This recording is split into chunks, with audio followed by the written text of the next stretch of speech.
Buenos días, vamos a dar inicio a esta última parte del seminario sobre cohesión social, que cierra con broche de oro. Esperemos tener una mañana de intercambio muy rica para todos nosotros aquí en México, con la presencia de Phillis Van Parijs, que es sin duda el ideólogo, el impulsor, el que ha generado las más grandes ideas para el desarrollo de esta propuesta del ingreso ciudadano universal, con distintos nombres en distintos países. Agradecemos muchísimo la presencia de Phillis Van Parijs esta mañana aquí con nosotros. En México, una de los grandes, digamos, de los grandes retos que tenemos en este momento en nuestro país y para los próximos años es el combate a la desigualdad. Nosotros siempre hemos dicho, desde el Partido Alternativa Socialdemócrata, desde la Fundación Voz Alternativa, que tenemos que lograr justicia con libertad. Hemos dicho también muchas veces que hemos rectificado de alguna manera uno de los más grandes errores de la izquierda histórica y la izquierda mundial, que en algún momento sacrificó la libertad por buscar la justicia. Le dio de comer, le dio educación, le dio salud a su gente, le dio trabajo, pero sacrificó todas las libertades, la libertad de culto, las libertades políticas, las libertades sexuales. Van Parijs hoy nos hablará precisamente y sobre todo del tema de la libertad, cómo alcanzar libertad, autonomía, a partir de una propuesta que construya un piso mínimo de igualdad y a partir de ahí tener la capacidad todos y todas para tomar decisiones. Justicia y libertad, los grandes pilares que la izquierda ciudadana, socialdemócrata, que queremos representar, hemos puesto en la mesa como los dos pilares a partir de los cuales desarrollamos nuestras propuestas de política pública, nuestra agenda política y pública en el país. Justicia y libertad. Y a través de eso, por supuesto, construir lo que hemos venido hablando desde ayer, la posibilidad de una cohesión social a partir de la inclusión, de la no discriminación, de la igualdad de oportunidades y de trato. Phillis Van Parijs nace en Bruselas, 23 de mayo de 1951, filósofo y economista político, nacido en Bélgica.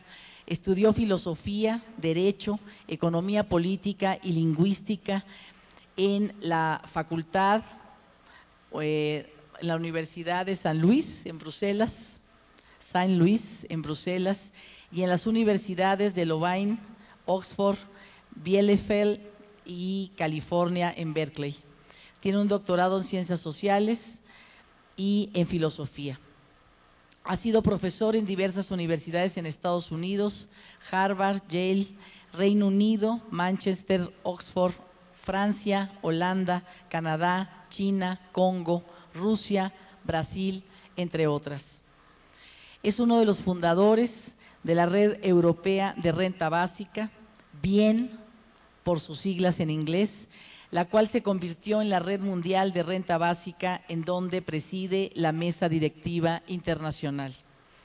En sus publicaciones, Van Parijs argumenta la justicia y la viabilidad del ingreso ciudadano universal y promueve el logro de una verdadera libertad para la toma de decisiones individual a partir de la distribución del ingreso. Muchas gracias, le damos la palabra. Muchas gracias, Patricia. Cuando era mucho más joven, tenía pocas certidumbres, pero una certidumbre que tenía era que el capitalismo era una etapa transitoria de la marcha de la humanidad, una fase efímera de un par de siglos intercalada entre el feudalismo y el socialismo, entre un modo de organización de la economía inferior y un otro mucho más racional y, más importante, con una distribución de la renta, de la riqueza y del poder mucho más igual y, por tanto, más justa. Ahora ya soy más viejo y sé que no es así. Sé que el capitalismo no es una etapa transitoria, que después de unos cuantos milenios de lenta experimentación, el género humano encontró gradualmente, desde la Inglaterra del fin del siglo XVIII hasta la China de hoy, el modo de producción con el cual morirá y quizás también del cual morirá. Frente a esta constatación, que no es evidente, pero que aquí supongo correcta, son posibles diversas actitudes. Una primera actitud es la denegación. Consiste en seguir escribiendo en los muros de las ciudades, o por lo menos de las universidades, el futuro es el socialismo. Consiste en reavivarse de la fe mediante la lectura repetida de ciertos libros venerables del siglo XVIII que profetizan el fracaso del capitalismo. Consiste en algunos casos, por lo menos en ciertas partes del mundo, en sacrificar las comodidades de una vida tranquila para empeñarse en una guerrilla que debería acelerar la liberación del pueblo oprimido por las fuerzas del capitalismo. Una segunda actitud es la denuncia. Es verdad que no se puede esperar que el futuro sea socialista, pero esto no impide gritar la rabia, no impide vociferar la indignación, no impide denunciar a quienes gobiernan este orden injusto, denunciar a quienes se aprovechan de las desigualdades, denunciar a quienes justifican su perpetuación. El hecho de que el presente y el futuro sean oscuros no nos puedan quitar el oscuro placer de denunciarlos. Una tercera actitud es la renuncia. Es una lástima que nuestros sueños de un mundo mejor no se puedan hacer realidad. Pero en la vida hay otras cosas, además de la esperanza de un mundo mejor. Hay breves momentos de amor recíproco, de amistad que sobrevive a las dificultades, de solidaridad que no desaparece precisamente cuando se la necesita, de placer intelectual cuando la claridad finalmente vence a la confusión. Hay el tranquilo sonido de una fuente, el dulce olor de la cabeza de un bebé, el gusto del helado después de un largo paseo bajo el sol. Y tantas otras cosas más o menos triviales que le dan sabor a la vida, incluso en un mundo que es injusto y que así se quedará. Es triste, claro está, y es inevitable algún sentimiento de culpa, pero eso no es una razón para desperdiciar la vida llorando y lamentándose de que así sea. La cuarta actitud es la conversión. Que el capitalismo se quede con nosotros para siempre no debería ni siquiera producirnos el más leve sentimiento de culpa, porque el intento de abolirlo era un completo error. El capitalismo es un sistema fantástico que da a cada individuo la esperanza de escalar en la sociedad y de llegar a ser, si no Bill Gates, por lo menos Carlos Slim. Es un sistema que remunera con largueza a quienes hacen uso de sus capacidades y aprovechan las oportunidades de tal modo que contribuya a la satisfacción de los deseos de los demás. Por lo tanto, en lugar de denegar, de denunciar o de renunciar, lancémonos de lleno a la maravillosa, excitante, trepidante actividad capitalista. Compremos acciones, creemos empresas, hagamos de consultores, troquemos el uniforme gastado y el aire hirsuto del guerrillero por el traje impecable y la sonrisa triunfal del yuppie. La quinta actitud es la contraofensiva. No hay razones para abandonar los ideales de una mayor igualdad, de libertad para todos y no solo para los más ricos, de emancipación respecto al mercado y respecto al Estado, de fraternidad universal, ideales que fueron articulados desde comienzos del siglo XVIII por los primeros críticos socialistas del capitalismo. Pero sí, hay razones fuertes para sacar las lecciones del fracaso del socialismo. Hay razones fuertes de preguntarse de manera sistemática, con mucha imaginación, mucha apertura de mente y pocos prejuicios, de qué modo estos ideales, que son hoy en día más válidos que nunca, se pueden perseguir en un modo que es irreversiblemente capitalista. Entendida así, la contraofensiva es muy distinta de la resistencia puramente defensiva. Es una actitud de imaginación, de innovación, de proyectos, de esperanza movilizadora. Esta quinta actitud es la mía. Es la actitud que será presupuesta en esta ponencia, es la actitud que inspira una buena parte de mi vida y soy convencido que es también la actitud que inspira un movimiento político como el vuestro.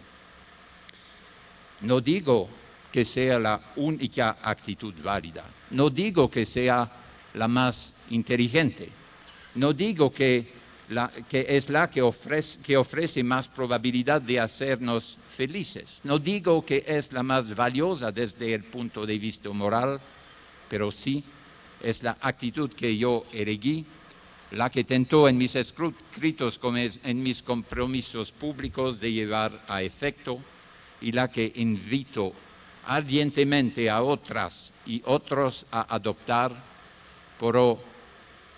porque para quienes adoptan esta actitud es muchísimo lo que hay por hacer. En el plano intelectual hay por lo menos dos tareas urgentes. La primera es la elaboración de una concepción de la justicia que puede ser defendida contra las innumerables objeciones tanto de los partidarios del socialismo o del neoliberalismo como de los apologistas del status quo. La segunda tarea esencial, urgente, es la reflexión acerca de los pasos que se deben y se pueden dar de manera inmediata para encaminarse en la dirección de este ideal. Y al mismo tiempo, para pasos también para mejorar la suerte de quienes sufren más y más injustamente de la situación actual. Entre estas dos tareas hay una secuencia lógica.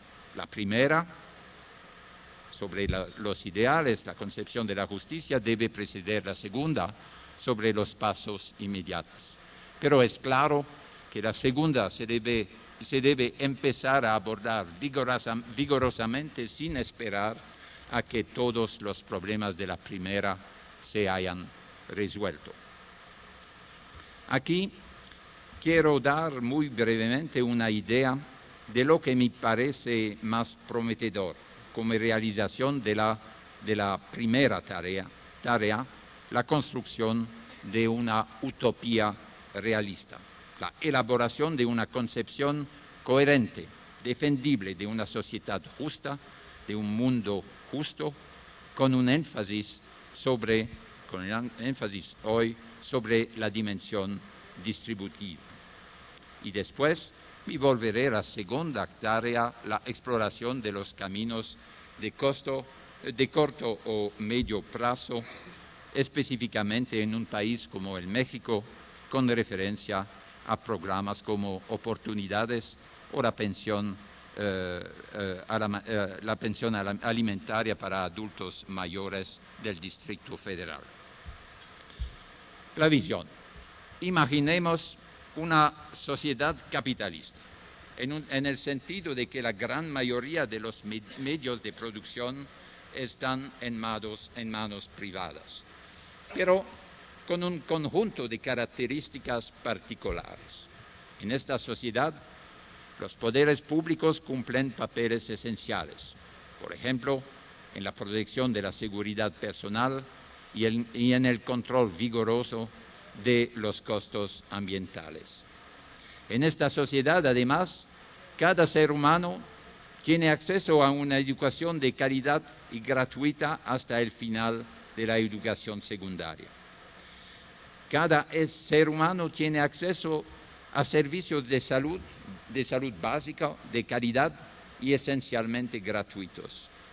En esta sociedad, cada ser humano de menos de 18 años confiere a su madre, independientemente de su estatuto matrimonial y social y de su nivel de ingresos, el derecho a una asignación sustancial. En esta sociedad, cada ser humano de más de 75 años recibe una pensión con la cual se puede vivir decentemente, independientemente de sus ingresos de otras fuentes o de su carrera profesional anterior. En esta sociedad, cada ser humano entre 18 y 75 años recibe un dividendo social incondicional, un ingreso básico universal al nivel más elevado que la sociedad se pueda permitir de manera durable. Este ingreso no basta, por supuesto, para satisfacer todos los deseos de cada persona, pero es un ingreso que se puede aumentar sin ninguna dificultad administrativa, con ingresos provenientes del trabajo y del ahorro o con subsidios de seguro social complementares vinculados a circunstancias particulares como la invalidez o el desempleo. Es un ingreso que da la posibilidad de dedicarse a actividades poco rentables. Es un ingreso que da autonomía y poder de negociación a los más débiles en las relaciones con los padrones, con los burócratas y con los esposos.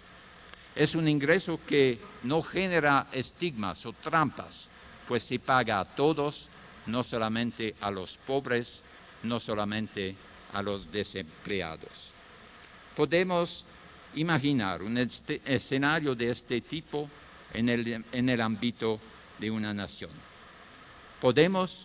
Debemos también imaginarlo en el marco de un federalismo mundial, un sistema de transferencias muy simple, un ingreso básico universal, verdaderamente universal, empezando quizás, como aquí en el Distrito Federal, con una pensión básica para los ancianos de todo el mundo, financiado en gran parte en común por un impuesto sobre el consumo o sobre el consumo de energía o sobre la contaminación de la atmósfera. Esta redistribución sistemática, muy simple, interindividual pero transnacional, es perfectamente compatible con una organización descentralizada en ámbitos territoriales políticos mucho más limitados, nacionales, subnacionales, ofrecen la posibilidad de que ofrecen la posibilidad de expresar tradiciones y proyectos locales, por ejemplo, en la concepción del sistema de educación o del sistema de salud. Este federalismo mundial no debe desembocar en una uniformización de todas las culturas, sino por el contrario ofrece el único modo realista de evitar la uniformización que se instauraría en su esencia como consecuencia de migraciones económicas colosales y de la lucha ciega por la competitividad que dominaría la vida de los países del mundo sin esta base segura de ingresos al nivel mundial. En esta sociedad, en este mundo, está claro, el capitalismo no ha sido abolido, pero ha sido operado como una herramienta poderosa de lucha contra la miseria en todo el mundo y, más fundamentalmente, ha sido puesto al servicio de la libertad de cada ciudadano, de cada comunidad, de cada nación. No se trata de la instauración de una gran nueva utopía, sino de la utilización del fantástico dinamismo del capitalismo que tanto impresionaba a Karl Marx para permitir a cada ciudadano, a cada comunidad, a cada nación, la búsqueda de la realización de su proyecto propio en lugar de estar sometido a la dictadura del mercado mundial. La justificación de esta visión no es evidente, de esta visión del futuro no es evidente. No es evidente, por ejemplo, mostrar que la introducción de un ingreso incondicional al nivel nacional o al nivel universal no implicaría una discriminación injusta a favor de los individuos y de los pueblos a quienes gusta más el tiempo libre, la dolce vita, a costo de ellos que otorgan más importancia a un ingreso elevado a la prosperidad económica. En mi libro La libertad real para todos, hace más de 10 años ahora, intenté de proporcionar una justificación ética sistemática de esa visión sobre la base de una concepción de la justicia social como maximin sostenible de libertad real. Como maximin quiere decir como maximización de las posibilidades reales ofrecidas a ellos y a ellas que tienen menos posibilidades de realizar sus ambiciones, sus deseos en su vida. Esta justificación fue el objeto de muchos comentarios críticos que me han ayudado a entender mejor mi propia posición. Sin embargo, hoy no quiero profundizar esta discusión teórica, sino volver a la segunda tarea anunciada. Es esta visión de una sociedad y de un mundo más justos, solamente un sueño para filósofos, quizás también para algunos economistas, que se complacen con especulaciones puramente teóricas.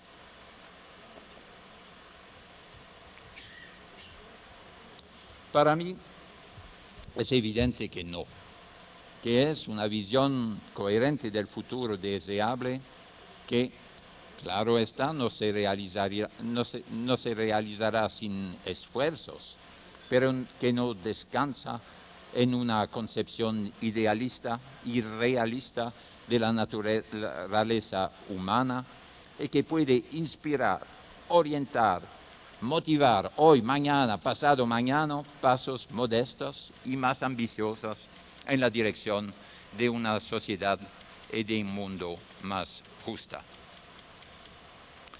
Es nueva esta idea central en este proyecto de ingreso básico universal, el elemento no único, pero central de este proyecto. Es nueva esta idea del ingreso básico, ¿no? Esta idea central en este proyecto para nuestras sociedades y para el mundo. No, no es nueva. En su versión más antigua conocida fue defendido por un cierto Thomas Spence, un enseñante y activista inglés del fin del siglo XVIII. En un pequeño libro con el título The Rights of Infants, los derechos de los niños, defendió una organización social en la cual el poder es confiado integralmente a las mujeres y en la cual hay un ingreso mínimo universal financiado por un impuesto único sobre todos los bienes raíces. Tuvo algún impacto esta propuesta, fin del siglo XVIII, un poco después de la Revolución Francesa. No, ninguno impacto. El primero efímero debate público ocurrió más de un siglo después, también en Inglaterra, en los años 20 y 30, cuando intelectuales respetados como el futuro premio Nobel James Mead y el economista de Oxford y filósofo de Oxford George Cole defendieron esta idea. Pero no, este debate no sobrevivió el triunfo en toda la Europa occidental después de la Segunda Guerra Mundial del modelo dominante desde entonces dominante del estado de bienestar basado sobre la idea del seguro social.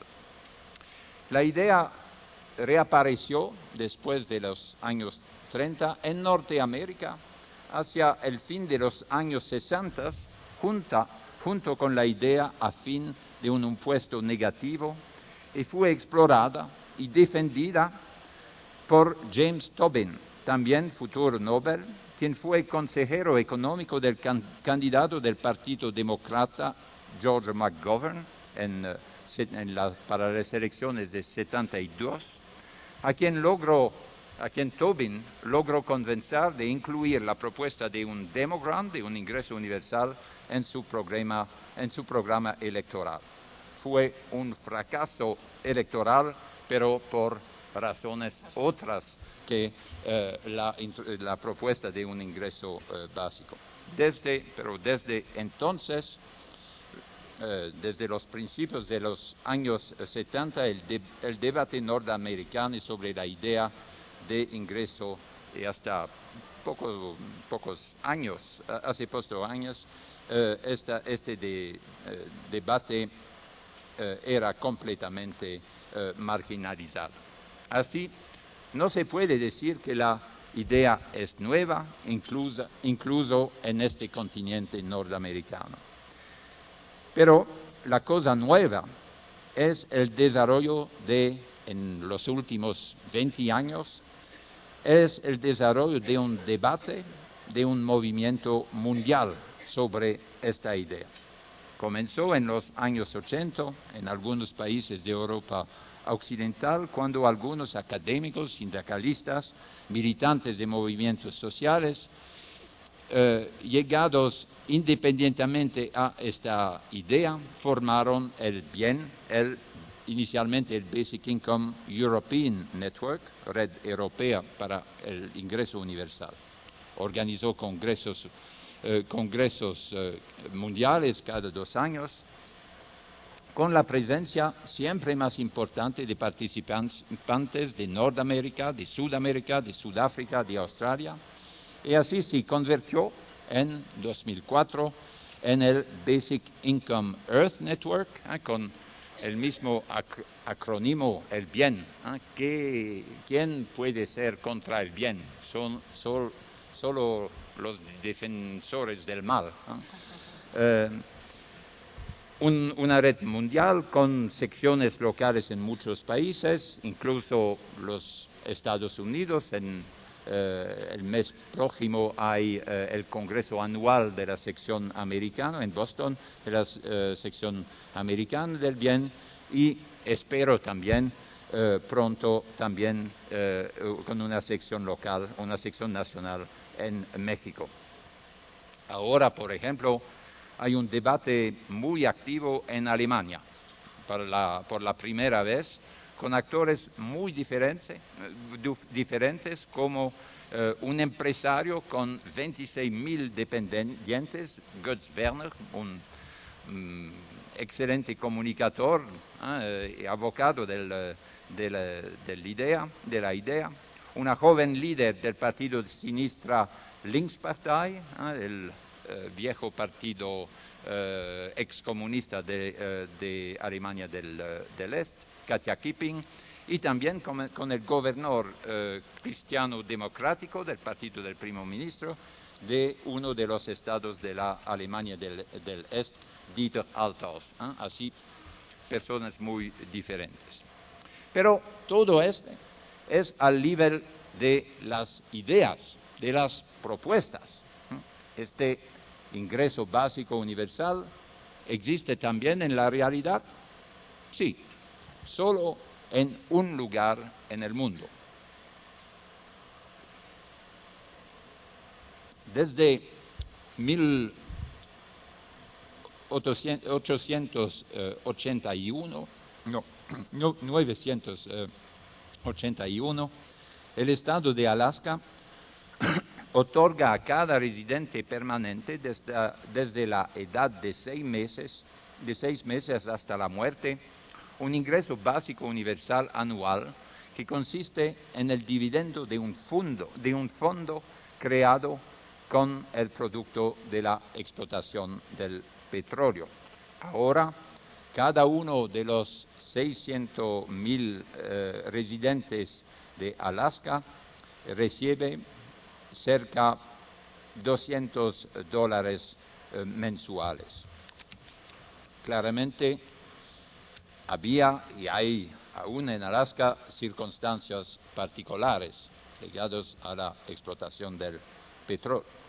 Pero hay propuestas análogos ahora para otros países. Por ejemplo, el economista neoliberal Salahi Martin, profesor en la Columbia University de New York, propuso en un paper del FMI, del Fondo Monetario Internacional, propuse esta idea de un ingreso universal para el uso, para la alocación de las rentas del petróleo en el Nigeria. Y el senador brasileño Suplicy fue en Irak el mes pasado de este año, en enero, para tentar de convencer el Parlamento de Bagdad de usar en el mismo modo el petróleo iraquí. Más cerca de aquí y más cerca también de la realidad, el 26 de noviembre pasado, 2007, declarado por esta razón Día de la Justicia Social, el gobierno boliviano de Evo Morales introdujo una pensión básica universal para todos los bolivianos de más de 60 años, financiado con 30% de los ingresos de la explotación del gas boliviano. Claro, en este último caso no es un ingreso básico para todos, sino una pensión básica, solo una pensión básica, pero una pensión básica es un paso importante en esta dirección. Pero no hay más cerca de aquí que el Alaska, por lo menos culturalmente, no hay también en Brasil, no solo en Alaska, un verdadero ingreso básico para todos, financiado en un modo diferente. Sí y no. Sí, porque existe la ley del 8 de enero de 2004, y fui personalmente presente cuando el presidente Lula la firmó en el Palacio Presidencial de Brasilia en enero del 2004. Y esta ley dice en el primero artículo, instituyase a partir de 2005 la renta básica de ciudadanía, la cual se constituirá en derecho de todos los brasileños residentes en el país y de los extranjeros residentes durante por lo menos 5 años en el Brasil, sin importar su condición socioeconómica, de modo que puedan recibir anualmente un beneficio monetario. Sí, existe esta ley, existe una renta básica de ciudadanía en Brasil. Pero no, porque este mismo artículo dice, un poco más tarde, el cumplimiento mencionado en la parte inicial de este artículo deberá ser alcanzado en etapas, a criterio del Poder Ejecutivo, dándoles prioridad a los sectores más necesitados de la población.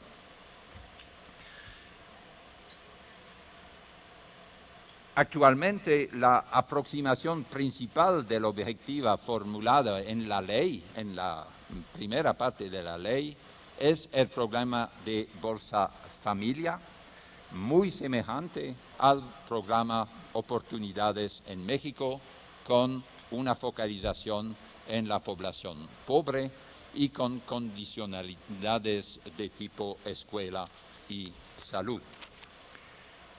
En todo el mundo, programas focalizados sobre los pobres, como Bolsa Familia y Oportunidades, producen con una intensidad bastante variable 4 tipos de problemas, que no son razones suficientes para rechazar estos programas, son pasos importantes en la buena dirección, pero que son razones para preparar pasos ulteriores en la dirección de la universalidad. ¿Qué son estos 3 tipos de problemas? 1. Esta estigmatización de la población beneficiaria. 2. Trampa de la dependencia, porque los esfuerzos para salir de la pobreza con su trabajo son castigados por la supresión de los subsidios. 3. Exclusión de una proporción importante de los derechohabientes que no tienen la información y la capacidad de cumplir proceduras más o menos complicadas. Y 4, un dilema entre una verificación rigurosa pero costosa de la situación de pobreza y una verificación barata, elemental, pero dejando mucho espacio para arbitrariedad, clientelismo y resentimiento. Este último problema es particularmente el problema del dilema entre verificación costosa y verificación barata, pero con mucho clientelismo y arbitrariedad. El último problema es particularmente agudo en países del sur global, en Brasil, en Sudáfrica, en México, donde gran parte de la economía y particularmente la parte más relevante para los más pobres consiste en actividades informales, con ingresos irregulares, a veces de muchas fuentes y muy difíciles de controlar para establecer la satisfacción o no satisfacción de las condiciones de recursos de un programa focalizado. Es el punto más delicado para la viabilidad del programa Bolsa Familia en Brasil, por ejemplo, pero es también la razón por la cual mis amigos sudafricanos me dicen que así como la revolución socialista no ocurrió en los países industriales, sino en Rusia y en China, la revolución del ingreso universal no ocurrirá en el noratlántico, sino en Sudáfrica, en Brasil o quizás en México. el grado de agudeza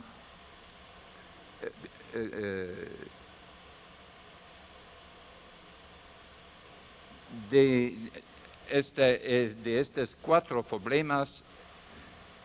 ¿Qué es el grado de agudeza de estos 4 problemas en el caso del programa Oportunidades? Me habría interesado mucho observar en un barrio cómo se hace concretamente la verificación de las condiciones de incorporación en el programa. No fue posible, pero gracias a la colaboración de Andrés y de Maite, tenía ayer una conversación muy instructiva con Salvador Escobedo, coordinador nacional del programa Oportunidades. He querido hacer solo 2 comentarios que son también interrogaciones sobre 2 aspectos originales, interesantes, pero quizás problemáticos de este problema, que tienen una pertinencia directa por los 4 problemas mencionados, que se aplican a todos los programas focalizados. Primero comentario. Hay una certificación inicial de cada hogar y una incorporación en el programa de estos hogares válida para 6 años, con la sola excepción de cambios en la composición del hogar. Hay obligación para los hogares de señalar la muerte, la salida de miembros del hogar, los cambios en la composición de la familia, del hogar, pero no hay obligación de señalar, me decía el coordinador del programa, no hay una obligación de señalar un cambio en la cualidad de la casa, por ejemplo, o en el nivel de los ingresos. Y es posible, sería interesante investigar empíricamente, que este aspecto del programa tiene un efecto favorable sobre el problema de la estigmatización y el problema de la trampa. ¿Por qué? Estigmatización. Con un programa organizado en este modo, los beneficiarios no son exclusivamente los pobres, pero son ellos que hubieran la suerte de satisfacer los criterios de pobreza al momento de la certificación. Problema de la trampa. Durante estos 6 años, los apoyos del programa no funcionan, no operan como una red para los desempleados, para la gente en pobreza extrema, pero operan como un zócalo para empleados también, como un ingreso básico que puede ser combinado durante estos 6 años con con todos los ingresos de otras fuentes. Segundo comentario. No hay aquí, en el programa Oportunidades, como en Brasil o en Sudáfrica, un método simple, transparente, para establecer si un hogar satisface la condición de ser pobre. En Brasil basta controlar el ingreso y la composición de la familia, del hogar. Aquí hay un método complicado de puntajes, tan complicado que el coordinador nacional admitió con mucha sinceridad que no lo entiende perfectamente. Pero me prometió que un colaborador responderá a todas mis preguntas por email. Sobre la base de un cuestionario muy detallado, cumplido por cada hogar al momento de la certificación, sobre la base de un método estadístico de análisis discriminante que atribuya pesos a cada característica de los hogares pobres o potencialmente pobres, los funcionarios del programa atribuyen a cada hogar un índice Y. si este y es superior a 0,68 en las localidades rurales, un poco más elevado en las urbanas, el hogar no puede ser incorporado en el sistema. Si el Y del hogar es inferior, tiene el derecho a todos los beneficios del programa, apoyos alimentarios y energéticos, becas para los niños y ahora también pensiones para los ancianos. El texto de las reglas de operación del programa, que es disponible sobre el Internet, fantástico. El texto que leí antes de llegar aquí. El texto de las reglas de operación dice 3 veces que es un programa que opera con absoluta imparcialidad y transparencia. Transparencia no es un sistema transparente. Imparcialidad no se puede decir si es un sistema imparcial si no hay la transparencia. Es claro que como funciona ahora no es un sistema con criterios transparentes.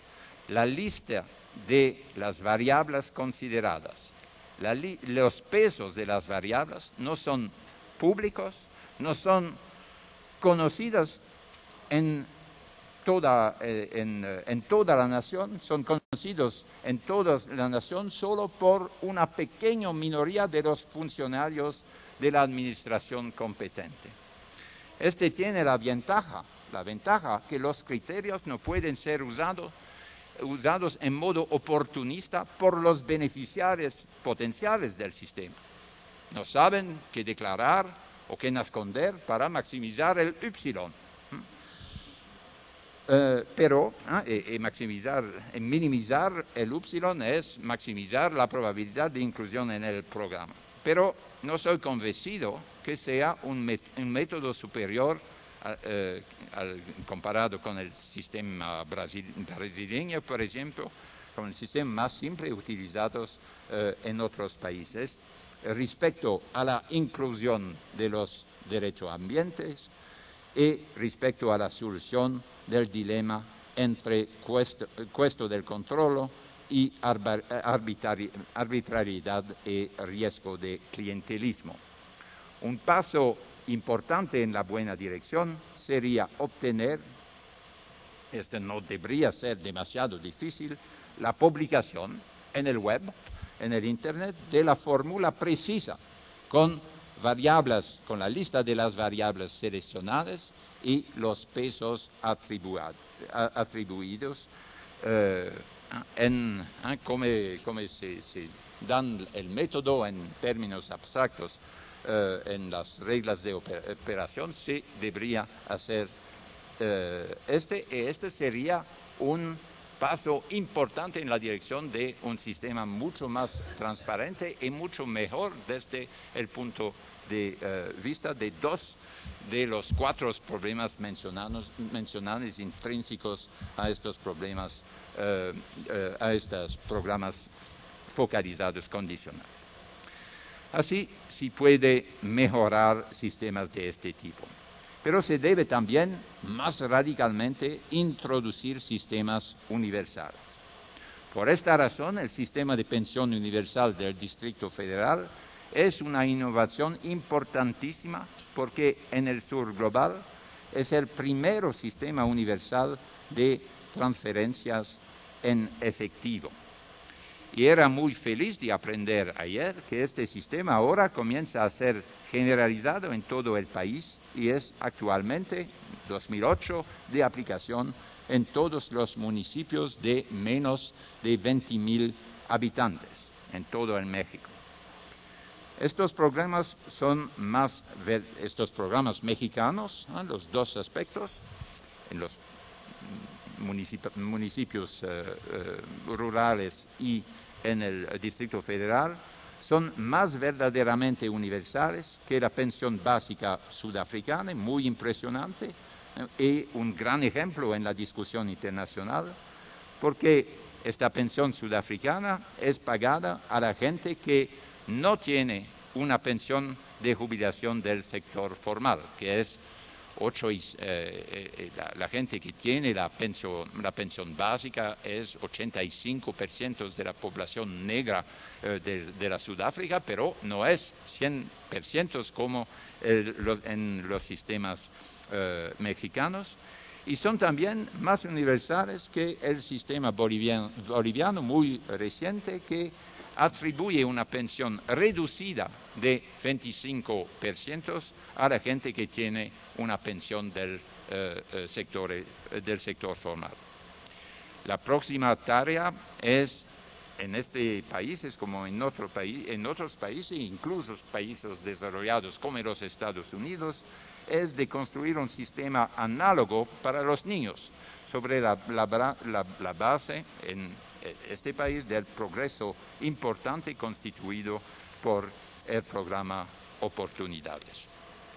No tengo el tiempo, quiero concluir de discutir esta posibilidad de extensión de este sistema para los niños, con un impacto más importante sobre la pobreza y sobre la desigualdad en un país como el Brasil o como el México, más importante que la pensión básica para los ancianos. No tengo el tiempo de discutir esta posibilidad en detalle y quiero concluir con una consideración general. En todos los países, pero particularmente en los países menos desarrollados, hay una poderosa tentación, muchas veces alentada por los especialistas académicos de política social, de concentrar los escasos recursos disponibles en quienes más lo necesitan, los más pobres o las categorías más vulnerables, como por ejemplo las familias monoparentales. Pero no se debe nunca olvidar que concentrar los recursos en una categoría implica que quien salga de ella es castigado con la pérdida del derecho a tales recursos, lo cual a su vez implica en una primera fase un gran riesgo socioeconómico de generar dependencia y más adelante un gran riesgo político de regresión, de backlash, del tipo de la reforma republicana del welfare state norteamericano del 96, una vez que la opinión pública se da cuenta de este efecto de dependencia. Es particularmente en estas circunstancias que el modelo más ambicioso de un ingreso básico universal, de un verdadero ingreso de ciudadanía, puede ayudar para dar la claridad intelectual y el coraje político que se requieren para resistir argumentos y presiones que de otro modo serían irresistibles. Puede ser útil, particularmente, pero no solo en estas circunstancias, saber que frente al neoliberalismo hay una alternativa concreta y viable, una verdadera posibilidad de dar libertad real a todos al más alto nivel posible. No es, pues, el momento para la renegación, el momento para la denuncia, el momento para la renuncia, menos que todo para la conversión al neoliberalismo, es el momento de la contraofensiva innovadora, consciente de los obstáculos, pero leal a los ideales, razonable, pero determinada, realista, pero radical. Gracias.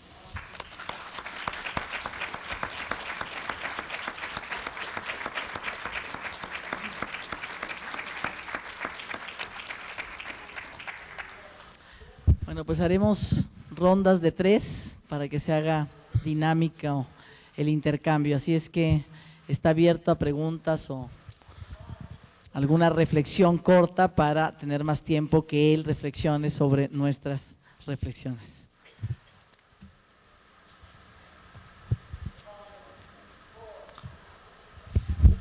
Sí.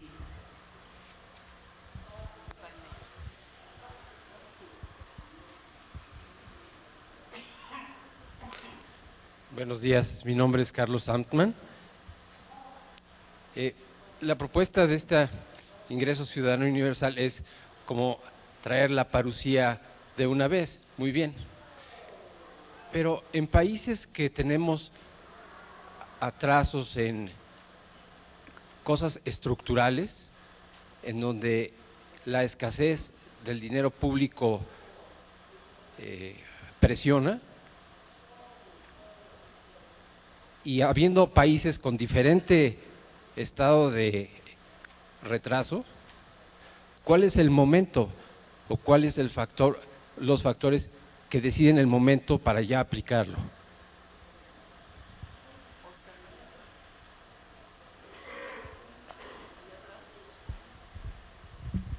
Gracias. Soy Óscar. Felicidades, Philip, por la exposición. Me queda solo una pequeña duda de tipo conceptual, en términos de la naturaleza preventiva de los programas universales, ingreso ciudadano, el ingreso o la pensión ciudadana del DF, o la naturaleza preventiva del planteamiento de Brasil. Sí, la naturaleza preventiva del programa también del planteamiento de Brasil o de la pensión ciudadana del DF frente a la naturaleza ex post compensatoria de oportunidades. Creo que la última parte de tu presentación sobre los riesgos alude justamente a la adopción de un modelo u otro, ¿no? Creo que con mucho es superior la naturaleza preventiva del modelo de ingreso ciudadano frente a los esquemas focalizados, independientemente de que el mecanismo de reparto sea el mismo, ¿no? Gracias. Allá, por favor, atrás. Contesta esta ronda. Acá, el señor de traje, por favor, a oscuro. Gracias. Yo vengo de una tradición más socialdemócrata de hace mucho tiempo y me vino a la memoria que Bernstein nos decía que el socialismo no es llegar a un lugar predeterminado por la historia, sino la búsqueda constante de la sociedad ideal. Y aquí queda muy bien con esto. Hay un libro que se llama El futuro de la socialdemocracia, donde liga esto la universalidad, no solo económica, sino como necesidad democrática. El sol es democrático porque sale para todos, un precio es democrático cuando es accesible a todos y la muerte es democrática porque nos llega a todos. O sea que la universalidad es también un factor político, no solo económico.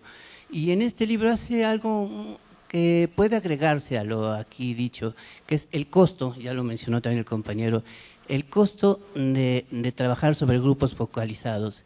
Y pone el ejemplo de los Estados Unidos, en donde dice que la burocracia que genera decidir quién tiene derecho y quién no tiene derecho, genera más gastos que universalizarlo. Esa era mi aportación. ¿Y la pregunta no? No, era nomás un comentario, sí, pero…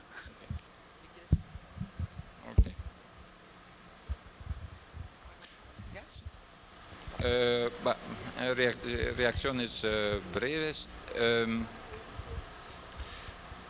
Sí, sobre el costo de la administración del programa. Me decía ayer el coordinador del programa de oportunidades que el costo de administración del sistema aquí es solo 3.5% del costo global del programa, que es muy poco, En Sudáfrica es mucho más elevado. Pero es también ligado al hecho que el control se hace solo cada seis años. Pero es hay un argumento general también que no mencioné y que dice que desde el punto de vista administrativo, todos los sistemas universales son mejores que los sistemas focalizados, y es ligado a los puntos 3 y 4, porque cuando costa menos para un cierto grado de realización del objetivo para los derechohabientes. El porcentaje de participación al programa se puede obtener con un nivel de costo administrativo mucho más bajo con un sistema universal que con un sistema focalizado. Es una consideración importante en este debate. Soy de acuerdo con el hecho que conceptualmente hay una diferencia fundamental entre un sistema de distribución de los ingresos ex ante, con un aspecto preventivo, pero teniendo en cuenta también el efecto económico de inversión que constituye ingresos universales. Pero los sistemas focalizados son pasos importantes en esta dirección, que en este sentido todos los momentos son buenos, son oportunidades para ir adelante. No hay una, como se dice en español, le grand soir, la grande noche de la revolución. En una vez hay el ingreso básico, como en Brasil es claro, el 8 de enero de 2004 no era la institución revolucionaria del ingreso básico. Había el reconocimiento de un principio importante. Es importante desde el punto de vista simbólico, es importante también porque da un cuadro para progresos ulteriores, pero no es el grande momento de la instauración de un ingreso básico.